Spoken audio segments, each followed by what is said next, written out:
All right, everybody, I'm going to go over Eureka, 5th grade, Module 4, Lesson 25, the concept of elements. Problem number 1. Jenny buys 2 pounds of pecans.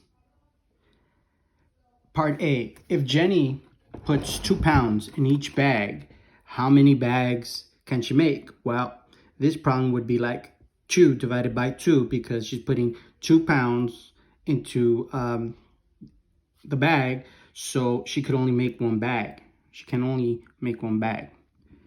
Part B, if she puts 1 pound in each bag, how many bags can she make? 2 divided by 1 is 2. She can make 2 bags because each bag is a pound. Now, part C, if she puts half a pound in each bag, how many bags can she make? Well, here I did a little tape diagram. I cut it, the whole tape diagram represents 2. Now, this is a half, and there's the other half, so that would make 1. This is a half and a half, so that would make the other one, so 1, 2. So this time, she can make, it's 2 divided by a half, and when we're dividing fractions, you got to remember, you got to flip them, reciprocal. So it's 2 over 1 times 2 over 1 equals 4 over 1, so it's 4. She can make 4 bags this time. Part D, if she puts a 1/4 pound in each bag, how many bags can she make? Again, another tape diagram. So this time I split it in 4s. 1, 2, 3, 4. That would be 1 pound. And then 1, 2, 3, 4. That would be the other pound. So that's the 2 pounds. So how many can she make? 2 divided by 1/4. It's 2, 1 divided by 1/4. Again, reciprocal because they're fourths. 2 over 1 times 4 over 1. So 2 times 4 is 8. 1 times 1 is 1. 8. So this time she can make 8 bags if she puts them in 1/4 pounders. How about if she puts them in thirds? So this time your tape diagram is cut in 3s. 1, 2, 3, that's 1 pound. 1, 2, 3, that's 2 pounds. So for a total 1, 2, 3, 4, 5, 6. 2 divided by a third. 2 over 1 because we don't have a denominator, divided by 1/3, reciprocal, flip it, 2 over 1 times 3 over 1. And when we're dividing, we switch a division to a multiplication, but that's why we got to do the flip, the reciprocal. So that's why it's 2 over 1 times 3 over 1 makes it 6 over 1, which is 6. So if she puts them in a third, she'll be able to make 6 pounds. 6 bags. Now, how about if she decides to put them in 1/5 of a pound? 2 divided by 1/5. So again, 1, 2, 3, 4, 5. That's 1 pound. 1, 2, 3, 4, 5. That's 2 pounds. 10 fives, 2 pounds. So 2 over 1 divided by 1/5. Switch the division to a multiplication and do the reciprocal. Flip. 2 over 1 times 5 over 1 equals 10 over 1, which is 10. She'll be able to make 10 bags if she puts them in 1/5 of a pound. Problem number 2.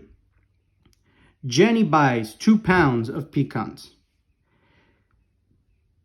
A, if this is half the number she needs to make pecan pies, how many pounds will she need? So this time she buys the 2 pounds, but the problem's telling us it's only half of what she needs. So half times 4, or half times 4 over 1. 1 times 4 is 4. 2 times 1 is 2. 4 over 2 equals 2. She will need 4 pounds of pecans. Since she only had 2 and that was half, double the 2, that gives us 4. That's another way of looking at it. That's why I said 2 times 2, double the 2 is 4. 2 divided by a half. So if you flip it, that'll be, flip this one, switch that division to a multiplication. So you get 2 over 1 times 2 over 1 is 4 over 1, which is what we got over here. If there is a third the number she needs to make pecan pies, how many pounds will she need? So this time, let's just say that the 2 pounds is only 1/3 of what she needs. So the 2 pounds here, 0 thirds. You're gonna split your tape diagram into threes because it's a third. The denominator is a 3, so 1, 2, 3, and the 2 pounds was only a third. So how many more pounds will she need? So 2 divided by 1/3, 2 over 1 divided by 1/3. We didn't have a denominator, that's why we have the 2, but we're switching the division to multiplication, and then we're doing the reciprocal here. So 2 over 1 times 3 over 1 equals 6 over 1. So she'll need 6 pounds if she needed, if all she bought was a third, and that was a third of the recipe. Problem number 3. Thien wants to cut 1/4 or quarter foot lengths from a board that is 5 feet long. How long is the board? It's 5 feet long. How many in how many pieces does he want to cut them? In 1/4 inches. How many boards can he cut? So we need to find out how many little pieces of board he'll end up. So we take the 5 feet divided by 1/4. So it's 5 over 1 divided by 1/4. But then you're going to take the reciprocal of that. So it's 5 over 1 times 4 over 1 equals 21, which equals 20. So he can cut 20 boards. Here I did my tape diagram, and I cut each foot into 4 pieces. 1, 2, 3, 4. 1, 2, 3, 4. That's 2. 1, 2, 3, 4. That's 3. 1, 2, 3, 4. That's 4. And 1, 2, 3, 4. That's 5. So he'll end up with 20 over 4, or 5 feet. 20 boards is what he'll end up with. And I hope that this video is helping you out. Make sure you take notes. Okay, thank you.